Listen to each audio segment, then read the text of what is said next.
woods can be dense for artifacts. The sea can be deep for diving.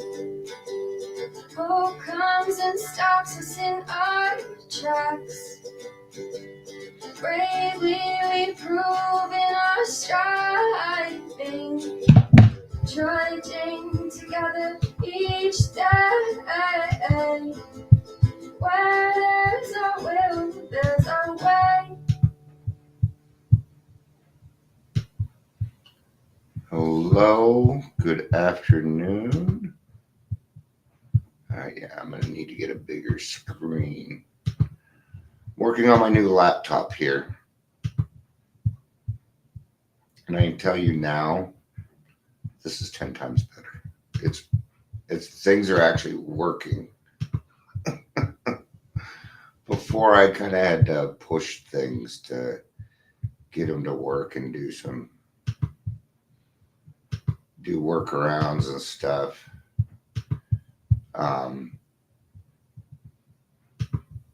I don't think my computer is going to make a difference on letting people know I'm live, but why not? Oh, I did not mean to make the screen bigger. I hate it when that happens.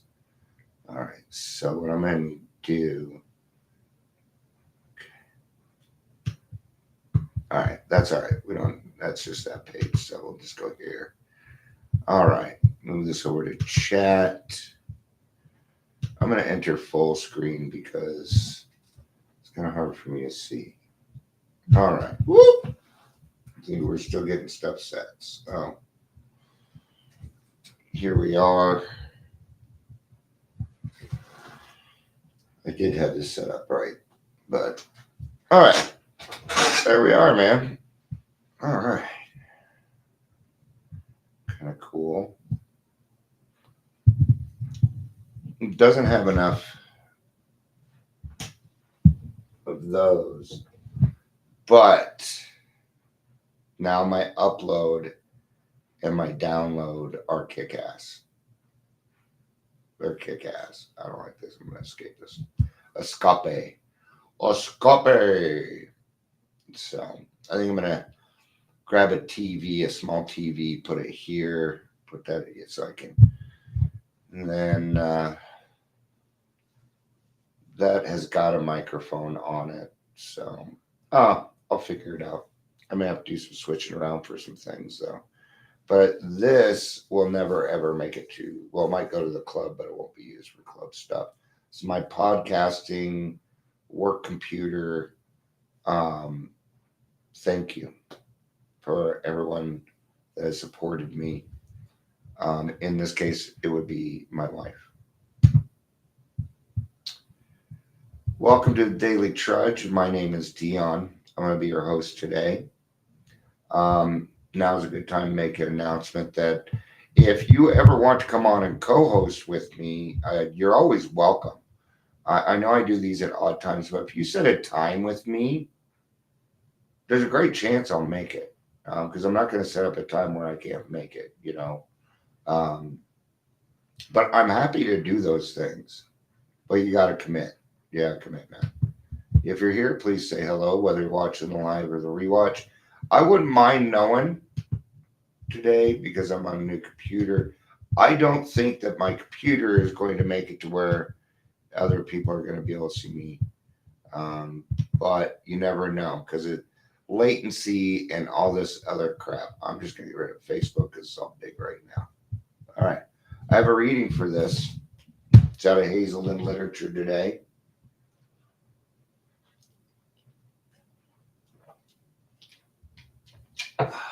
Before I get started, I want to talk a little bit. I was just listening to this gentleman, and it made a lot of sense. And what he said was that love is unconditional, right?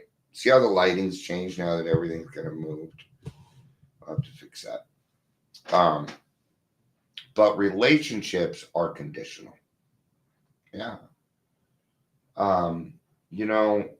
I can love you for who you are, but each relationship is conditional. It's a 50-50 thing, my friends. Okay. If you have a relationship, it doesn't matter what it is, where you do nothing but, let's say you're in a where you're a giver, the other person's a taker, right?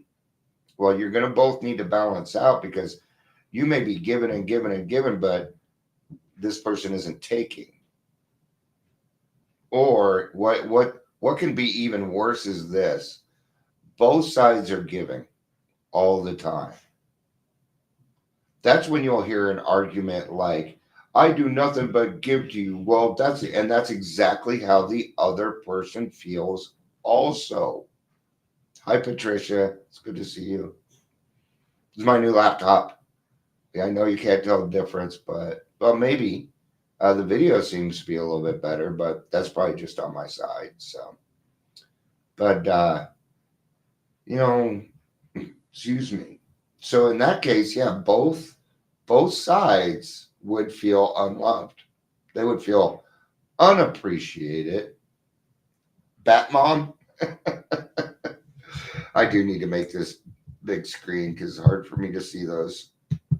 There we go. Bat mom is here. I'm Batman. Um, Amber already knows that Batman's my.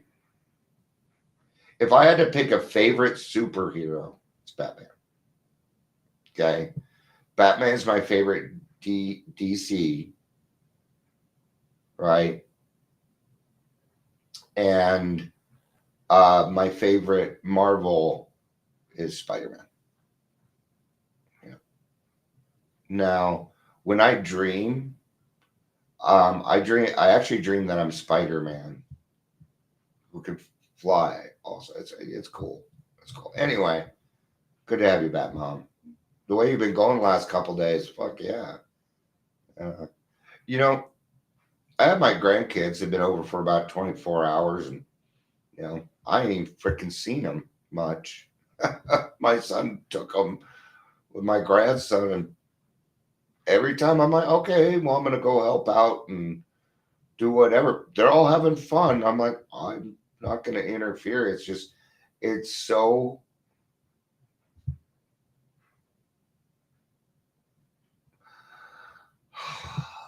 Fuck.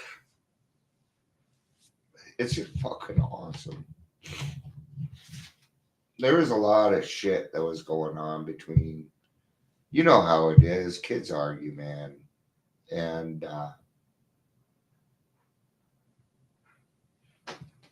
let's just go with thank you, God. So, all right, let's do some reading. I am in, I am in Date of Time today. Okay. It's kind of weird, so I'm just figuring stuff out here. So, all right. At certain moments, wrote Coleridge, a single, almost insignificant sorrow may, by association, bring all the little relics of pain and discomfort, bodily and mentally, that we have endured even from infancy. Call these triggers. The one thing that you're probably going to notice is that I'm looking at a different place. I'm used to looking down at my camera. So, and I'm actually looking at myself on the screen is what I'm doing. But, yeah, there may be times, and these are triggers. There were things that happened in my past, in my childhood, that I had forgotten about because they just fucking hurt too much.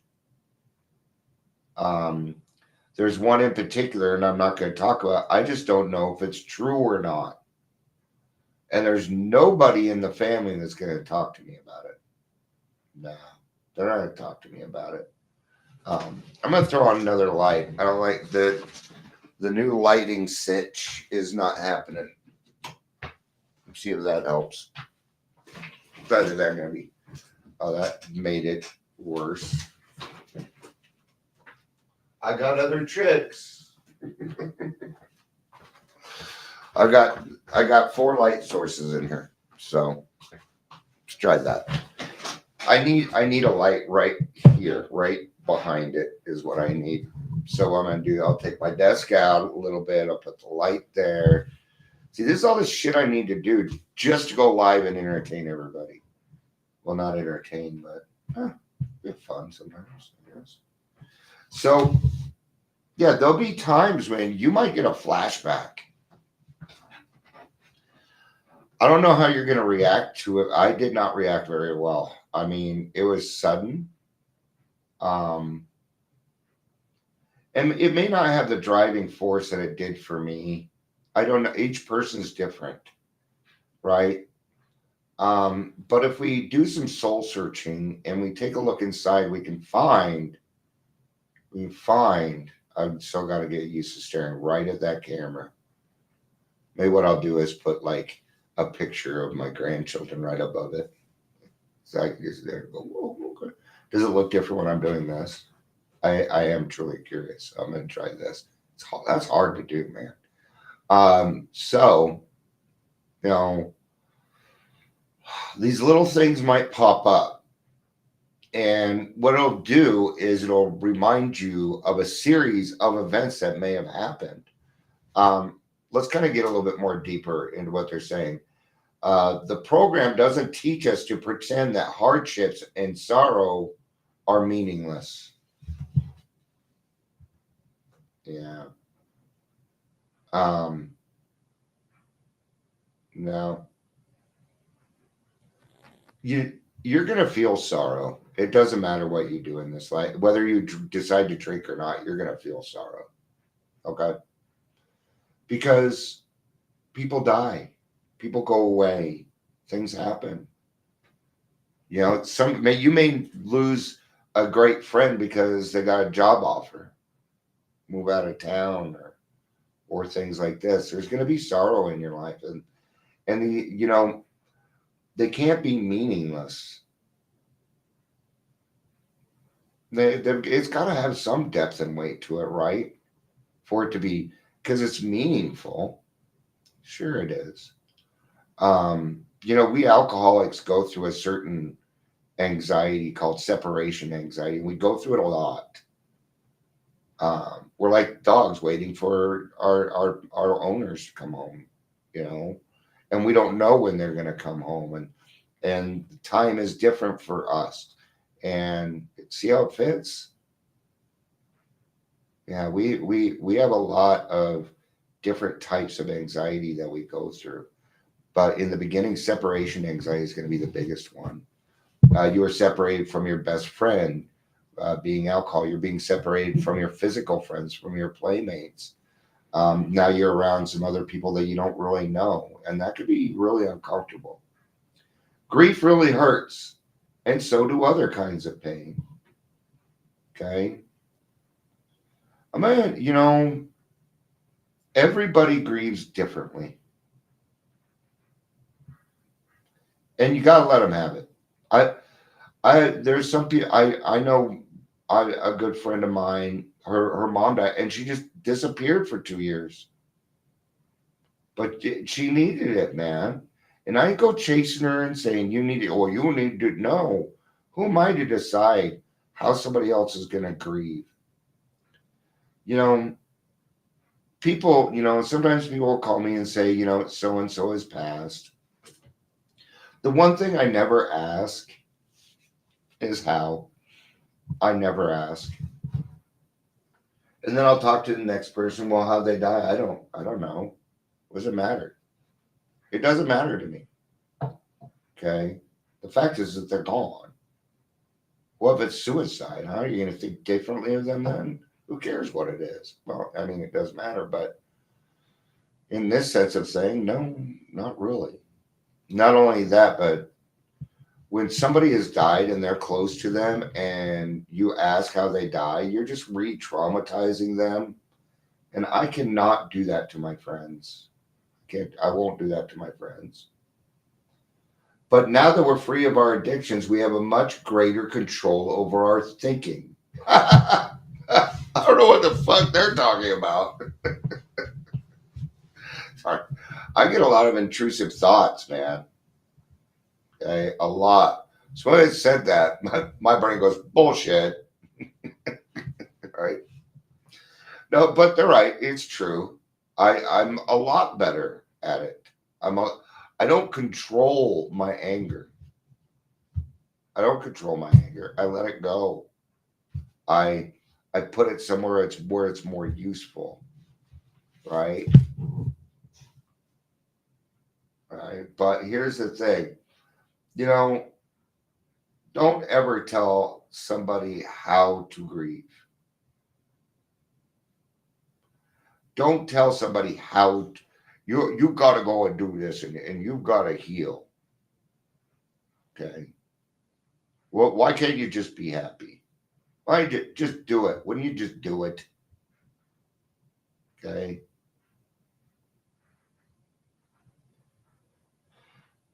And the thoughts we choose to spend time on during any given day can strongly influence the complexion of our feelings for that day.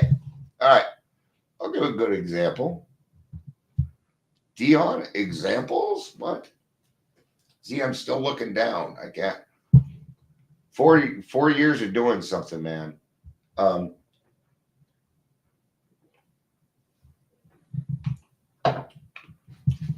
I'm trying to remember my example. Oh, okay. For a long time, I dealt with severe neck pain. Okay, I still do, but not to the extent. Why is that? I'm not on any meds for it. I have not taken any drugs for it. I haven't gotten the shots. I have arthritis. Okay, it's my attitude. It's my attitude. If my neck hurts and I have a bad attitude, it hurts a lot. It'll get to the point where I can't turn my neck.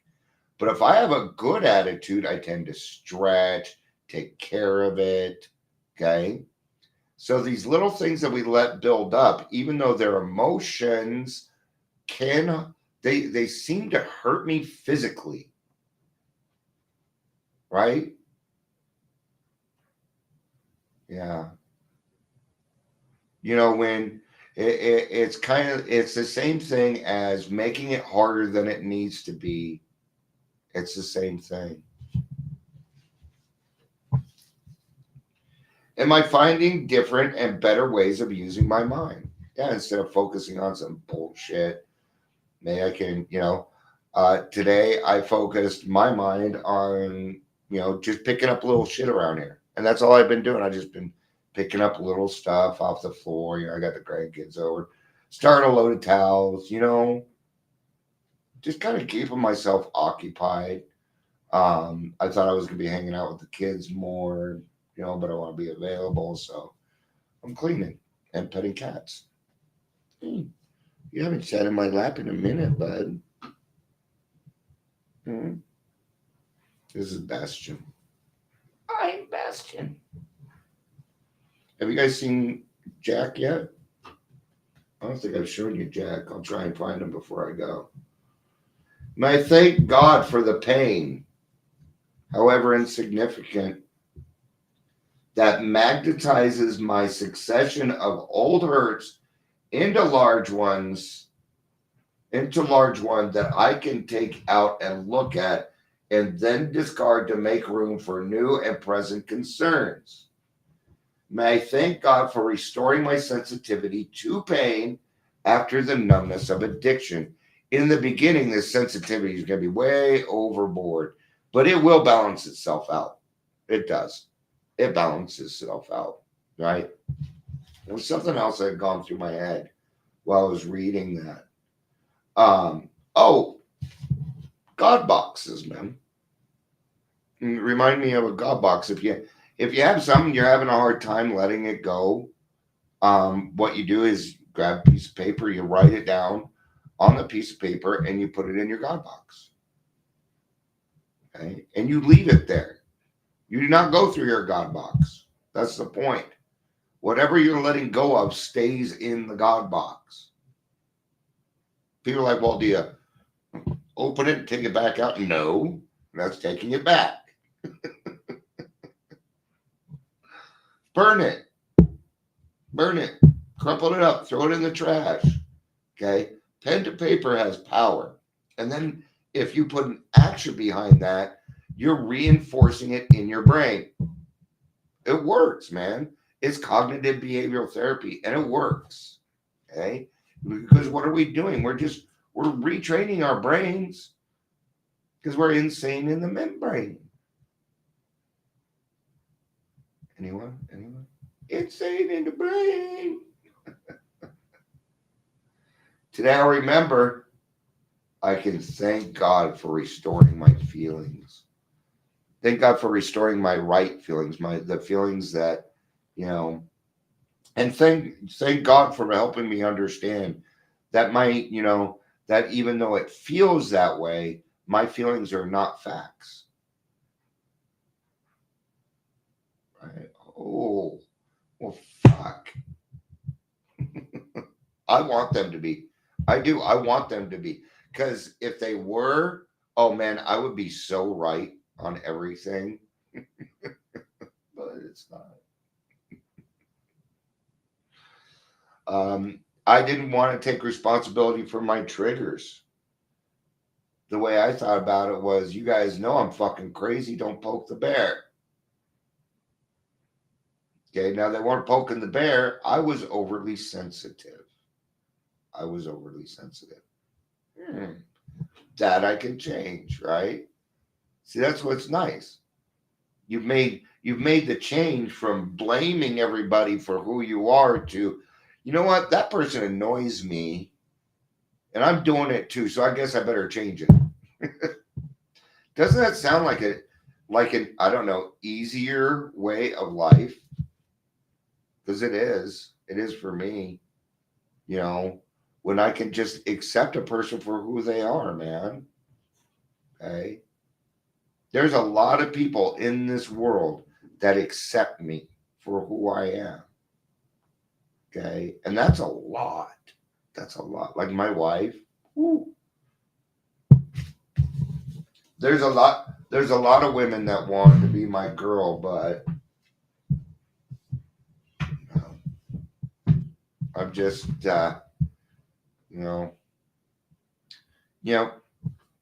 I met my wife when I was 17, and I was an assistant manager to Skipper's, which was it's like Long John Silver's. It's an all-you-can-eat fish and chips, and I hate fish, but I did a really good job there, and they let me smoke weed while I was working. So, and Shannon had come in, and it was her first day of training, and I saw her, and I'm like, I don't know what it is.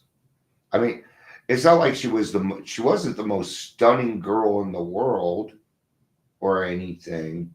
I don't do everything off looks. But there was this,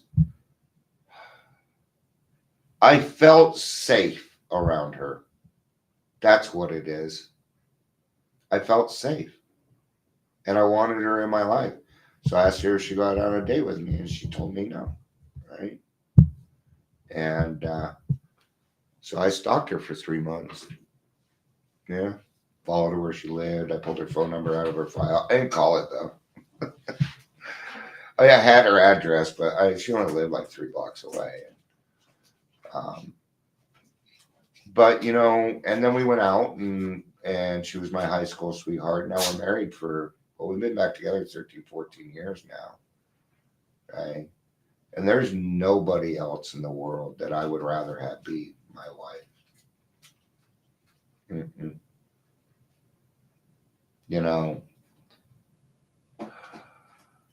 The amount of patience, tolerance. She was one, there were people that did things that helped me get here. That would be my mom, most definitely. My sister and my wife. My kids tried really hard, but they were growing up, man. I mean, what could they do? Okay. Now, did they get me and keep me sober? No, I couldn't even do that. you know. But they at least helped me get to a place that I understood that what I was doing wasn't right. And what they really wanted, and it's selfish, but it's okay. What they really wanted was a healthy Dion because they wanted to spend the rest of their life with me and make good memories. Isn't that cool? I think it's like probably one of the most loving things in the world to take time aside for your partner who has a mental illness. That's just the craziest fucking thing in the world. So make sure you appreciate your significant other today. And tell them, hey, no, you didn't get me sober, but if you didn't do what you did, I don't know that I'd be here. So thank you. What's the best way you could pay him back? Be a better person, right? Just like when you get to watch other people grow and become a better person and get to enjoy it, you got to do that part for other people also. Um, and I think that's why it's a little bit more important to recover out loud when we can, when appropriate. You know, in other words, when you feel safe and right. So, all right. Well, thank you everybody for being here. I appreciate it. Um, I hope you have a great day. I might be back. I don't know. We'll see. If not, I'll be back tomorrow. So, thank you everybody for being here. I appreciate it. I love you. Peace out and have a day.